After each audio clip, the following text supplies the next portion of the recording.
Here's the 30-second lesson on what legends know. Never practice nunchucks in a crowded room. Never eat chole before a road trip. Always take your shirt off before you iron it. Don't take a call near a swimming pool. And don't forget, saving is not investing. Legends don't just save, they invest in mutual funds. Mutual fund investments are subject to market risks. Read all scheme-related documents carefully. After 11 days of drama, tension, quite a bit of pressures and counter pressures, the uncertainty is over. We all know now that the new chief minister in Maharashtra, India's second largest state, is going to be Devendra Fadnavis. Now, Devendra Fadnavis will be sworn in chief minister for the third time. We know that he was chief minister for a full term between 2014 and 19. He was sworn in the first time at a very young age of 44 in a big state like Maharashtra.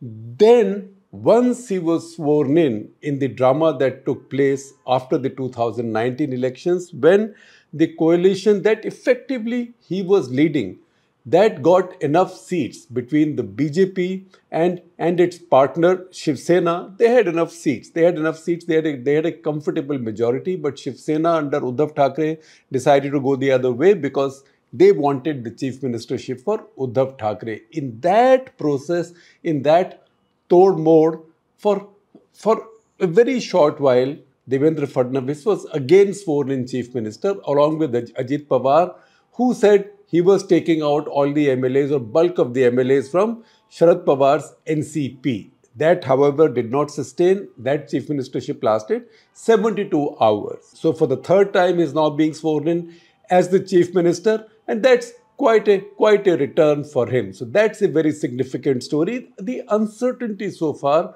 was not about who will be in power, which coalition will be in power. That was settled. The BJP itself had 132 seats in a house of 288, 132 by itself. Then 5 independents aligned to it. That makes it 137. So that leaves the BJP just 8 short of a majority. Yet there was a coalition and there were demands and pressures from the outgoing chief minister, Eknath Shinde, whose claim was that, look, I ran a good government and I led this campaign. And if I led this campaign and we have got even better seats, more seats than in the past, I should get the credit or reward, and that reward in a state can only be chief minister. That is now settled. There were also questions within the BJP on whether somebody else might be the choice. Is Devendra Fadnavis liked by everybody in the high command? Is it the choice of the RSS? Because RSS is now back as an arbiter in BJP politics. There were other candidates and many names also popped up. So all of that is now over. Devendra Fadnavis is back as chief minister. Now, as you may have figured already, with DK Singh sitting next to me, this is heavy political stuff and I'll be out of my league. So there is DK Singh, our political editor, to make sense of it. And then from Bombay, on the screen with you is Manasi Phadke, who's our deputy editor based in Mumbai and who's been covering this Maharashtra politics very, very, very closely. So, DK, let me start with you first. Why did this take 11 days? I mean, this kind of a majority the BJP and its allies got. Why did it take them 11 days? It was very clear. I mean, the BJP High Command was obviously trying to do a Shivraj Singh Chauhan to Devendra Fadnavis, in a way. Because you look at the sequence of events, just a day after the results, NCP goes out telling publicly that Fadnavis will be the next CM. Next day, you have Eknath Shinde declaring in a press conference that he will go by, or the Prime Minister Narendra Modi and Home Minister Amit Shah will decide the next chief ministerial candidate. It was very clear. Then 6 days back, you had this Mahayuti leaders meeting in Delhi with Amit Shah. So in that meeting, it was cleared that the BJP will have its chief ministerial candidate. There was nothing left for imagination. I mean, BJP could have just said it's Devendra Fadnavis. Because if you look at how the people voted, BJP voters had no ambiguity in their mind. They knew they were voting for Devendra Fadnavis. He was the face. It was a high command here which appeared to have that ambiguity. As it explored options to what I said, to do a Shivraj Singh Chauhan to...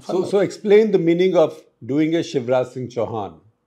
When people vote for you, I mean, you have won the mandate, and then you are denied... as Shivraj Singh Chauhan, as happened to Shivraj Singh Chauhan in Madhya Pradesh. Yeah. Because he got this big majority against the run of play. People thought this time there's double anti-incumbency, Congress, triple anti-incumbency, and Congress will win. He won, but then he was denied chief ministership, and a relatively unknown leader was made chief minister. Is that what you're saying? Yes. So you think the BJP High Command actually considered the thought of names which may have been non-entities for now? Of course, there was no other reason. It was all about, it was not about Maharashtra politics. It was about the dynamics, internal dynamics in the BJP, there's power dynamics. So far, what we have seen that BJP High Command is totally centralized, all decision-making thing. Everything is centralized here in the High Command. Then you have somebody like Yogi Adityanath in Uttar Pradesh, but still everything is centralized. Now you are going to have another chief minister who would be equally powerful. We are talking about UP and Maharashtra chief ministers with such big states under people who are not necessarily aligned with the High Command. These power dynamics will change in the BJP. Who are not necessarily subservient to the High Command. And who can be leaders in their own right. So Yogi Adityanath can be leader in his own right in UP, and Devendra Fadnavis, one leader in his own right, and second also has his proximity with the RSS. Exactly. Geographically, ideologically, and also emotionally, I would say. The RSS seems to like him. Yeah, first time also it was the RSS which propped him up. Of course, the Prime Minister picked him up, but RSS backed him all the way. Yeah, but at that time, he was picked up as a political lightweight. Yes. But now he's not a political lightweight anymore. So, the important thing that DK is saying is that India's two largest states, Uttar Pradesh and Maharashtra, 80 seats in parliament, 48 seats in parliament. Both are with the BJP, which is good for the BJP, but both are led by chief ministers who are not totally subservient to the BJP High Command. And one little factoid, both chief ministers are about the same age. Give or take a few months, both are about the same age. So that makes them very young by the standards of Indian politics. Both are mass leaders. Both are mass very leaders. Competent administrators. And what BJP should be looking forward to. I mean, it's spoiled for choices. People talk about the succession plan in the BJP. Who after Prime Minister Modi? Now you have a galaxy of leaders. First, we used to talk about Amit Shah. Now there are many options for the BJP. You have Amit Shah, you have Adityanath. Now somebody like Devendra Fadnavis going for his third term. Actually, the second term. Again, 5 years later, given his competence as an administrator, given his mass appeal, you have another star rising up again. Yeah. So before I come to Manasi, second question to you, DK. Why was he more qualified than the rest? Because you do not have any option. Look, you have two deputies. One, of course, former Chief Minister Eknath Shinde. Then you have Ajit Pawar, who would be taking oath for the 6th term as Deputy Chief Minister. They are heavyweights. How do you manage them? Any Mohan Yadav or a Bhajanlal Sharma is not a replacement. I mean, they just can't manage this. So when you have such powerful deputies, you need somebody who would actually, in terms of narrative also, who can build a better narrative that this BJP CM is better than what they had in the past. Devendra Fadnavis was very much there. What options do you have? You could have brought, say, Nitin Gadkari. But then the High Command would rather go with Fadnavis than Gadkari. Yeah. Who else? You don't really have any option. Many people were thinking about Vinod Tawade at some point of time, but right before the elections, we saw what happened. That cash seizure and all that. At the same time, then all three will be Maratha. So those calculations also come in. Because Eknath Shinde and Ajit Pawar are both Maratha. So to have Chief Minister also as Maratha would have caused an imbalance. Those things matter in politics. Plus, people voted for Fadnavis for sure. And you had posters of Fadnavis everywhere. He was the face of the BJP. For the BJP voters, he was the man. You just cannot deny it. And there was no demerit. In the sense, if you start looking at the negative points, you don't have many. You can say he's a Brahmin. You can say that he did not get along with a section of leaders. But they are excuses. Brahmins, by the way, are a very small minority in Maharashtra. Just about 3%. They are almost the same kind of percentage as used to be the case in Tamil Nadu. It's not like UP. Exactly, yeah. Where the numbers are substantial. Now, Mansi, thanks for waiting. You've been patient. What kind of a chief minister do you think Fadnavis will be now? What will Fadnavis 2.0 be like? We know that he's been deputy chief minister for 2.5 years, but what kind of chief minister will Fadnavis 2.0 be? See, if you look at the kind of chief minister that Fadnavis was in the first term, and then you look at, so basically he was very junior. So let me talk a little bit about his first term so that I can make the second term, make more sense. He was surrounded by senior colleagues like Eknath Khadse at that time and Sudhir Mungantivar, but within the first few months or the first year itself, he established that he is not going to be a pushover. He was actually one of the chief ministers who concentrated almost the entire government's power in the chief minister's office. He brought in a lot of officers on special duty, many of them from the private sector. Then there was also this chief minister's internship program that was running, where he picked up graduates and postgraduates from India's leading institutes to work for the chief minister's office, where all of them were given certain departments to coordinate with. So basically, the CMO became like this overarching organism with every department feeding into it, and you could see that not all ministers were very happy with this kind of an arrangement, because Devendra Fadnavis was there supervising everything through his chief minister's office. Now, if you look at even the term when he was deputy chief minister, this approach did not change. He had a fully functioning DCM office. He brought in his own team, and however, there were limitations to his position, being he was not the chief minister, he was deputy chief minister. So essentially, that aspect of that is his style of functioning, and that's not going to change. But now he'll have two deputies, assuming that Eknath Shinde joins the government as deputy chief minister. He is not yet given his confirmation. And in fact, as we speak, Fadnavis is also speaking to Eknath Shinde on this Wednesday evening at Varsha, trying to convince him to join the government.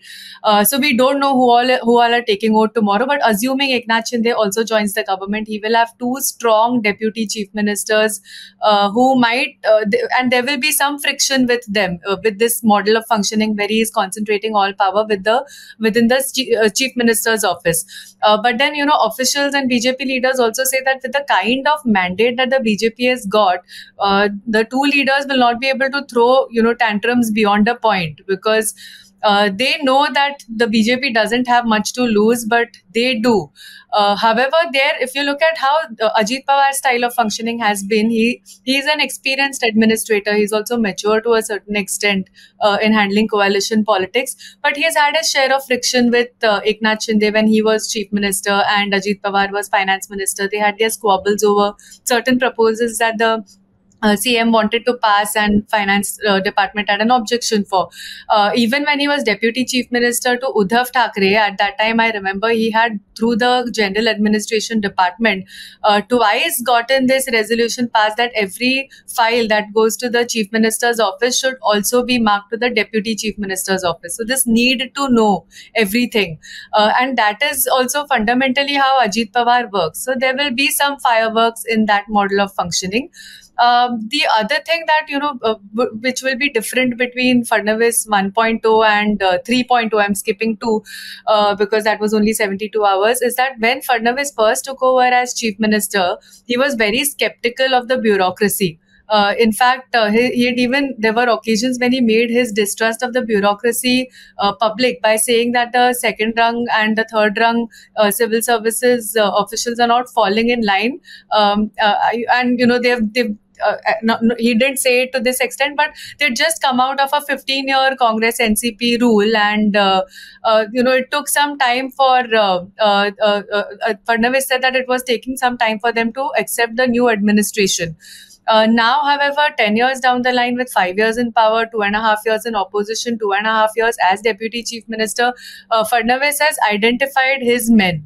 his people, not just men, even women for that matter, within the bureaucracy and within the police circles. And he has a similar style of functioning to as Narendra Modi, where a set of bureaucrats are given powers to run the government, to oversee the government for him. So he has developed his trusted circle of officials from within the bureaucracy and the police machinery as well. In fact, when he was in the opposition at that time, he had leaked a couple of internal reports of the government as opposition leader, and leaders of the Mahavikas Aghadi at that time used to basically say that the bureaucracy is working for the opposition and take objection to that. So now he is much more in control of the administration than he was 10 years ago. And the third thing now, which is it's still sort of hanging, but Devendra Fadnavis has always been used to govern with the home department with himself. So a senior BJP leader was just telling me today that even in 2014, when he was quite junior, he was just a 3-term MLA with no administrative experience, and there were talks going on about cabinet department allocation, portfolio allocation. Devendra Fadnavis first insisted that he wants to keep home with himself. So he understood the importance of that portfolio even back then, and he has held on to home even when he was deputy chief minister.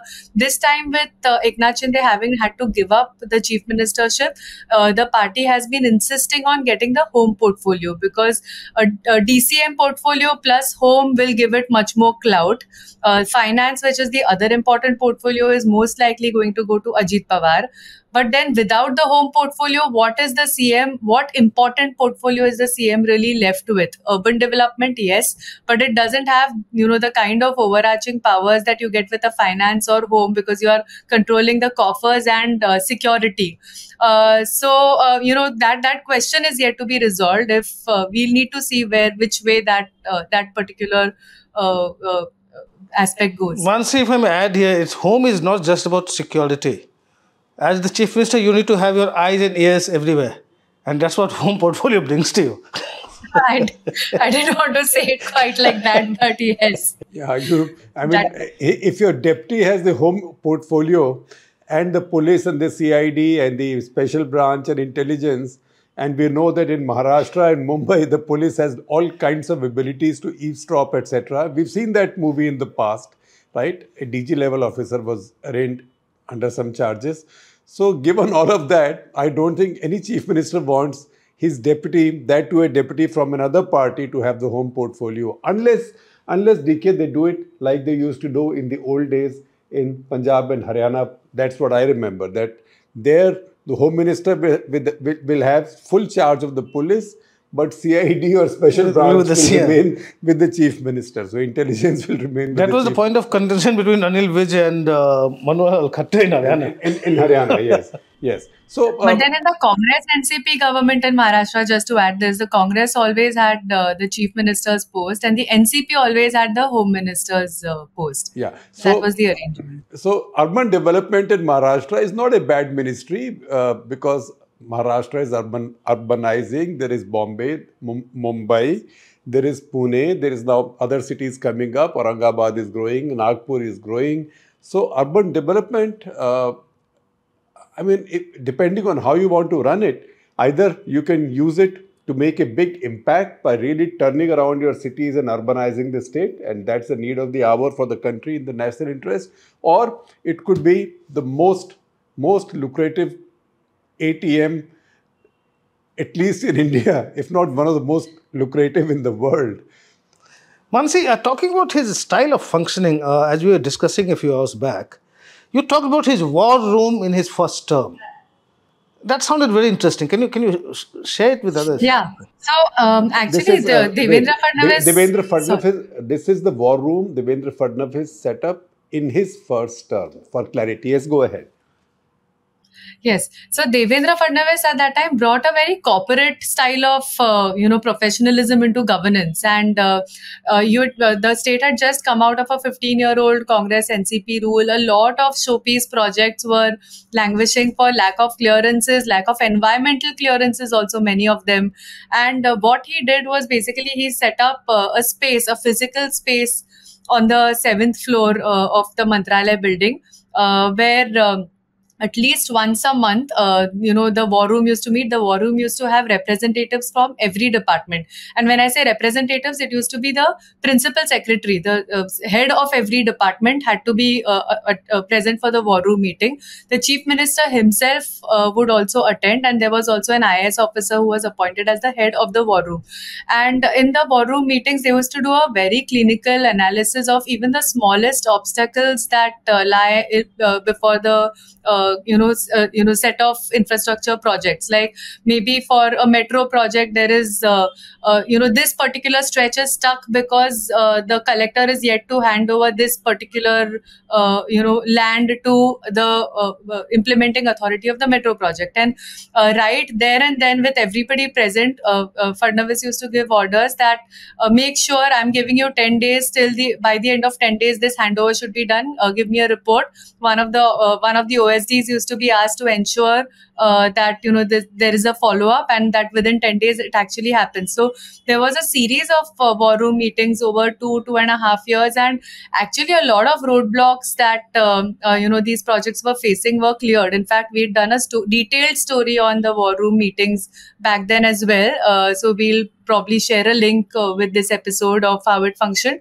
And the way they used to handle it was always also, I mean, you can raise questions about it if you want. Like, for example, if a particular project was they were not getting an MCZMA or CRZ clearance to proceed, without getting into the merits of what would help them get a CRZ clearance, there used to be sometimes an instruction that just ensure this happens. In the next MCZMA meeting, bring it on the agenda and ensure this happens. And it used to happen, and the project used to move forward. So there was that criticism of the war room as well, but overall it brought a lot of efficiency in the way things were done. And we could see the results of that work in the last couple of years. The MTHL, for example, massively benefited from that project, or the first underground metro of Mumbai, the first phase of which was opened just earlier this year, benefited from war room intervention. The coastal road benefited from war room intervention. So yeah, urban development can be an important. If I may ask you a question, you have seen Mumbai over decades with several governments in there. For us, I mean, for me, it's quite a change. I mean, going there 20 years back, now going to Mumbai, I mean, from the airport to Colaba, you take just about half an hour. For me, it's a big change. But I don't know, over decades, if you look at all these governments, which government do you think was the best when it came to?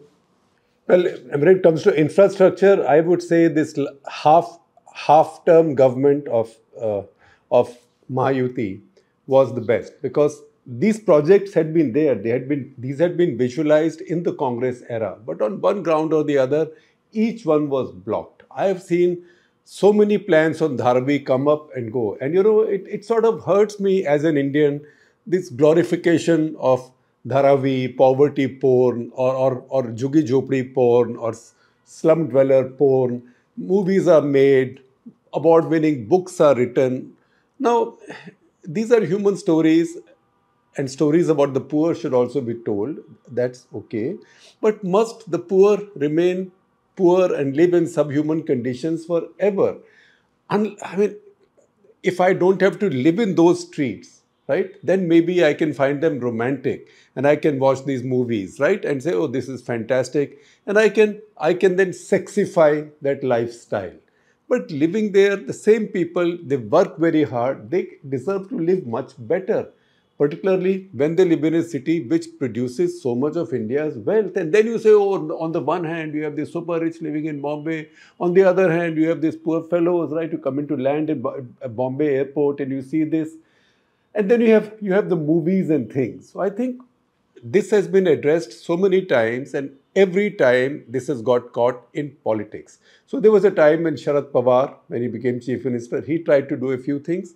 That was immediately after the economic reform also, although he became chief minister because of different reasons. He became chief minister because of communal riots. And Narasimha wanted him out anyway. Well, he wanted him out, but at the same time, he was very, very, very important at that point, because Bombay then had to be calmed down because Bombay had had the most god-awful riots after the Babri Masjid demolition. It looks like Bombay will never stop burning. So he came in, but even then he tried to do something. But Maharashtra was the last state, last of the major states to get out of urban land ceiling.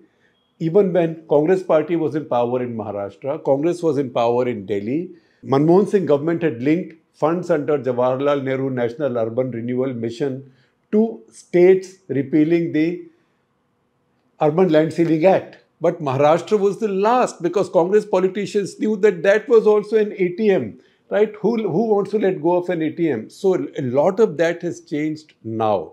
Then MTHL, Mumbai Trans Harbour Link, we used many of these expressions, acronyms, CRZ, Coastal Regulation Zone. If you apply Coastal Regulation Zone as it was drafted, nothing can ever be built in Bombay. And frankly, half of Bombay will have to be demolished because Bombay is so narrow, the island city is so narrow that if you apply CRZ, you have fishermen's colonies, slums going right into the waters. So there was a load of bull, whatever, in the governance of Mumbai, which Congress governments had not been able to resolve, partly because there was arbitrage to be had in having these arbitrary powers, because the two expressions are linked, and second, because of the environmental issues, environmental pressures, right? So the new Mumbai airport, for example, that was visualized at one point, held up. A clearance was given at the last moment when UPA was going out. Too late to do anything with it. Mumbai's first underground metro, Mansi has told us the stories. We've also had some cut the clutters on it. I also had a national interest. It got a lot of people very het up also. There was no reserve forest in RA, right? If there was a reserve forest in RA, why would the Uddhav Thackeray government then declare it reserve forest? Because there was no reserve forest. So entire mythologies were created because of which Mumbai's infrastructure building was again stopped. And now maybe this is the 10th time that bids have been called out for Dharavi. In this case, the bids have been won by Adani. Whatever your view on Adani or how the bids were won, but if a different government had come in, then maybe for the next 10 years, Dharavi would still remain as it is. So those are the big changes. And for me, since I've been a frequent traveler in Mumbai, the big change is the infrastructure construction, not just in Mumbai, but in all of Maharashtra. Highways are coming up in all of Maharashtra. Bullet train had stalled, again on completely facetious grounds, right?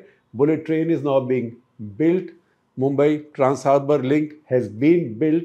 That will have the same impact as, say, the better connectivity between Hong Kong Island and the mainland had, bringing Kowloon and the new territories areas to life.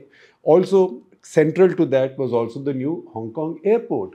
So all of this has happened in the last 3 years, and that is something that I think the voters were noticing. So when we do our analysis, now I know I'm wading happily into the area of opinion. That's because these two dadas are sitting with me. A lot of our analysis is about caste and religion and identity and freebies. But we miss out the fact that people also see this heavy, visible infrastructure being built.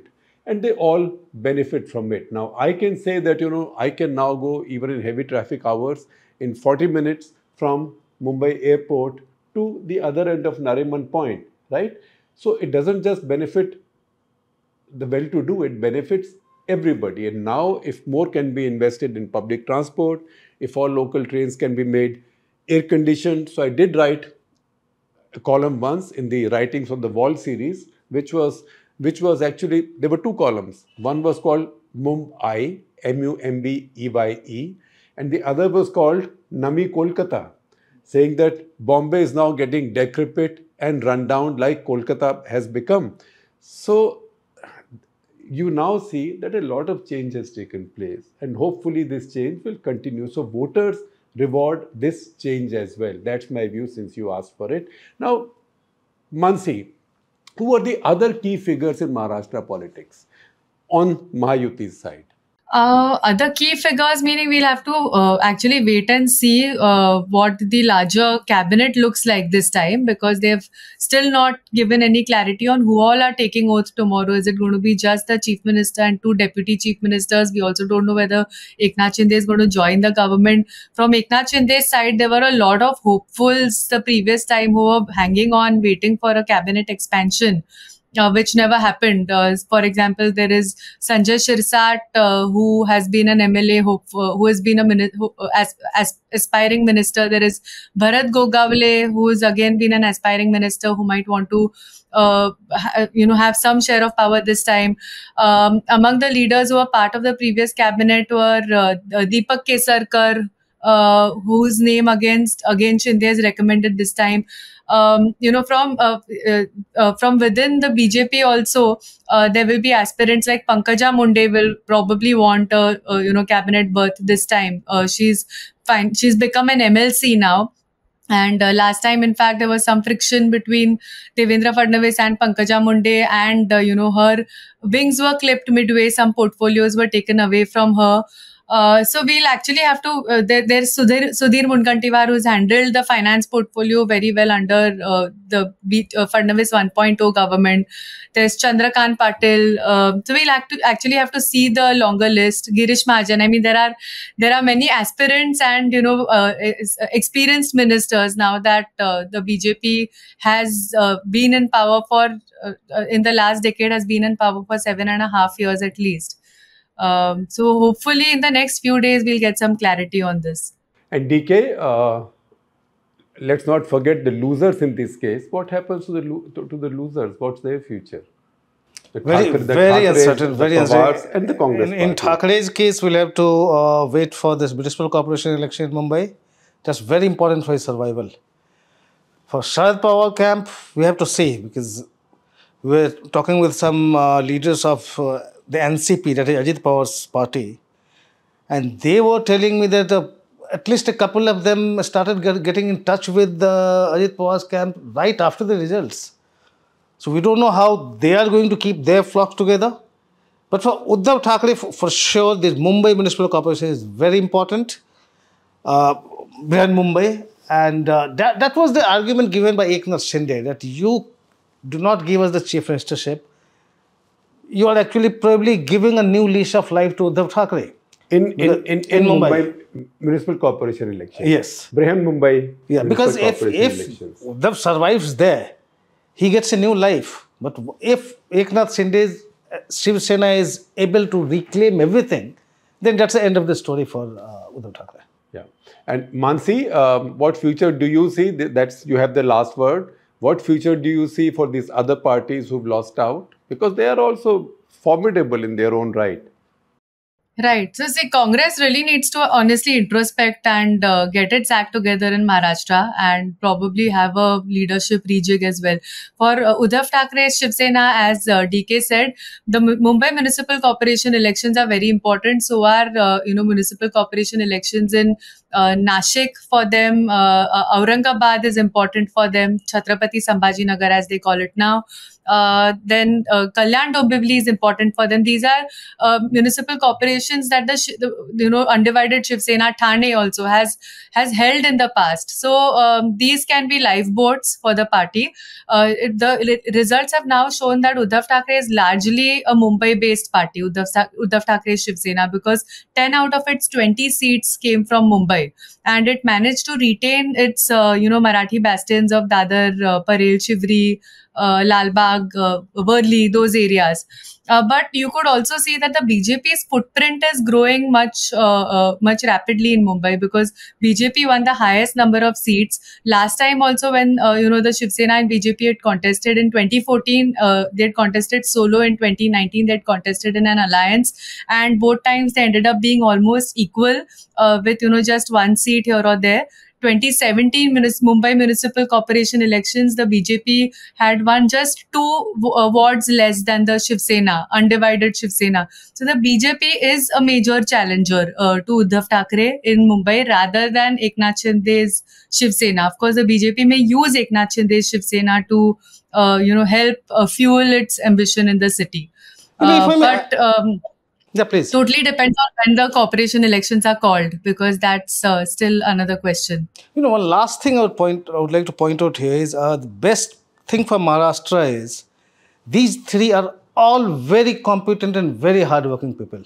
So last time I went to Mumbai, I was told that officials, bureaucrats in Maharashtra, they used to be on their toes because Eknath Shinde would keep calling them till 3 o'clock, 4 o'clock in the morning to get things done because he works till morning. And then from 6 o'clock, 7 o'clock onwards, they would start getting calls from Ajit Pawar. Do this, do that. So they're extremely hardworking people. And that I think is good for Maharashtra. Yeah, in the process, if Maharashtra turns around and Mumbai keeps on turning around, then I think it will be good for the entire country, because Maharashtra is in many ways is the economic engine of India, particularly on the western coast. On the east, you can say Chennai and Tamil Nadu, and then somewhere there Bengaluru. But basically, the big engine of India's economy is Maharashtra, and now we know there is competition between Maharashtra and Gujarat as well. So if Maharashtra falls into place and there is stable politics for some time, then I think it will be good for the state and it will be good for the rest of the country as well. On which note, thank you very much, Manasi. I know that you've been very, very, very busy, and you will remain very busy and on the street all the time. So good luck to you, and thank you, DK. Always good to have you.